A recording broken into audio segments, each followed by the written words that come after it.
ప్రజలందరికీ అర్థమైంది కదా అధ్యక్ష.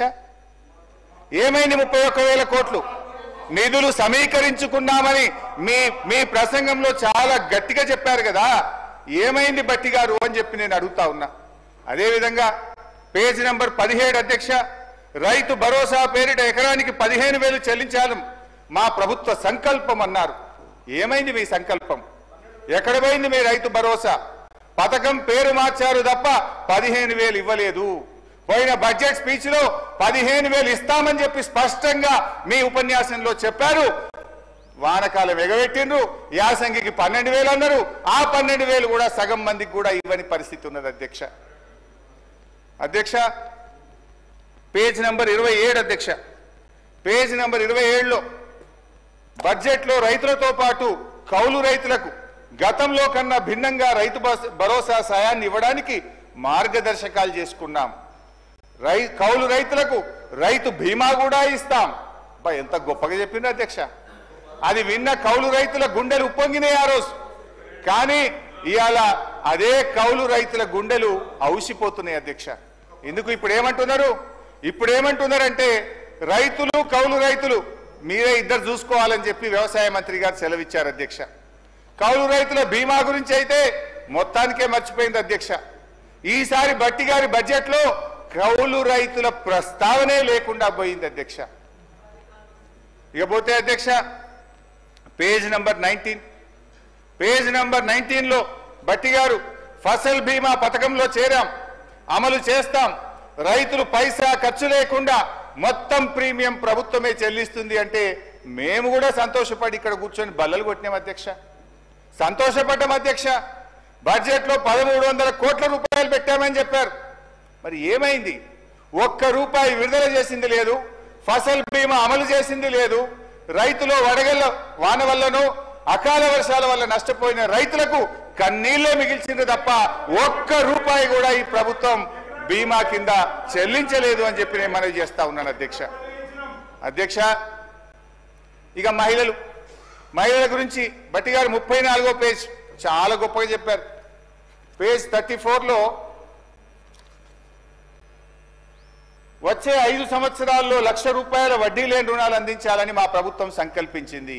ఇది పోయిన బడ్జెట్ లో చెప్పారు, ఈ బడ్జెట్ లో కూడా చెప్పారు అధ్యక్ష. ఏంటి అధ్యక్ష నిజాలు ఏంటి అధ్యక్ష? ఈ ఆర్థిక సంవత్సరంలో వడ్డీ లేని రుణాలకు సంబంధించి ఈ రోజు వరకు ₹1 కూడా ఈ ప్రభుత్వం విడుదల చేయలేదు. వడ్డీ లేని రుణాల పరిమితిని గత ప్రభుత్వంలో మేమిచ్చిన 5 లక్షల రూపాయలకు పెంచింది, 5 లక్షల రూపాయల కంటే ఎక్కువ పెంచింది లేదు. ఇదే శాసనసభలో గత శాసనసభలో మేము అడిగిన ప్రశ్నకు సమాధానంగా 5 లక్షల రూపాయల వరకు మాత్రమే వడ్డీ లేని రుణం వర్తిస్తుందని ఇది అసెంబ్లీ ఆన్సర్ అధ్యక్ష. ఇదే అసెంబ్లీలో నేను అడిగిన ప్రశ్నకే మీరు మహిళలు తీసుకున్న మొత్తం రుణాలకు వడ్డీ లేని రుణం ఇస్తారా?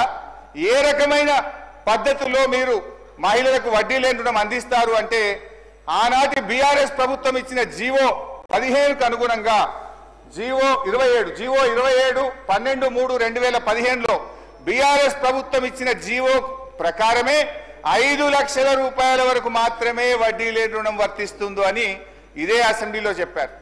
మరి ఇదే అసెంబ్లీలో బట్టి గారు లేచి మహిళలు తీసుకున్న మొత్తం రుణాలకు వడ్డీ లేని రుణం వర్తిస్తుంది అంటున్నారు.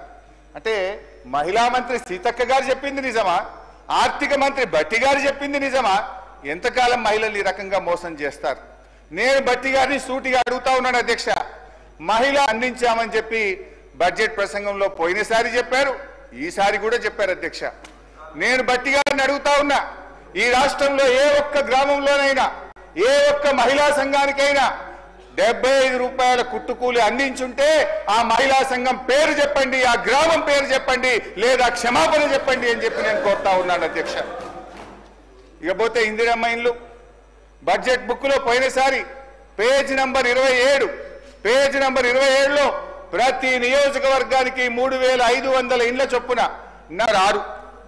పేజ్ నంబర్ 6లో నిరుద్యోగులకు ఏం మాట ఇచ్చారో ఈ జాబ్ క్యాలెండర్ ను కూడా బట్టి గారే మొన్న అసెంబ్లీలో పెట్టారు పోయినసారి.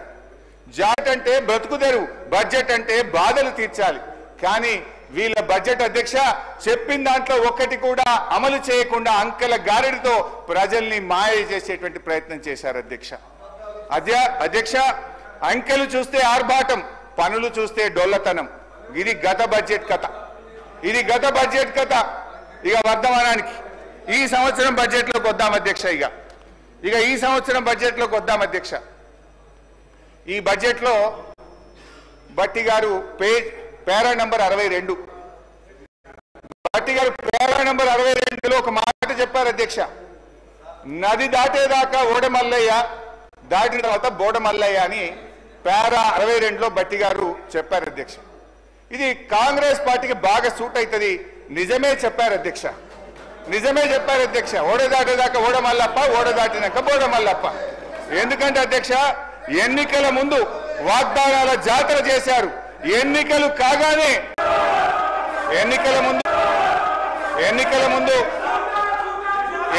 ముందు ఒక ప్రముఖ టీవీ ఛానల్ ఇంటర్వ్యూలో భట్టి గారు, ఒక జర్నలిస్ట్, రాష్ట్ర ఆదాయానికి మీరు చేస్తున్న వాగ్దానాలకు మధ్య తీవ్ర అంతరం ఉంది, ఎలా అమలు చేస్తారని భట్టి గారు జవాబిస్తూ, మా కాంగ్రెస్ పార్టీకి 100 సంవత్సరాల అనుభవం ఉంది, ఆదాయం ఎలా పెంచుకోవాలో మాకు బాగా తెలుసు, మా వ్యూహాలు మాకున్నాయి, ఆదాయాన్ని పెంచుతాం, హామీలన్నీ నెరవేరుస్తామని చాలా కాన్ఫిడెంట్ గా ఆ రోజు ఎన్నికల ముందు భట్టి గారు చెప్పారు.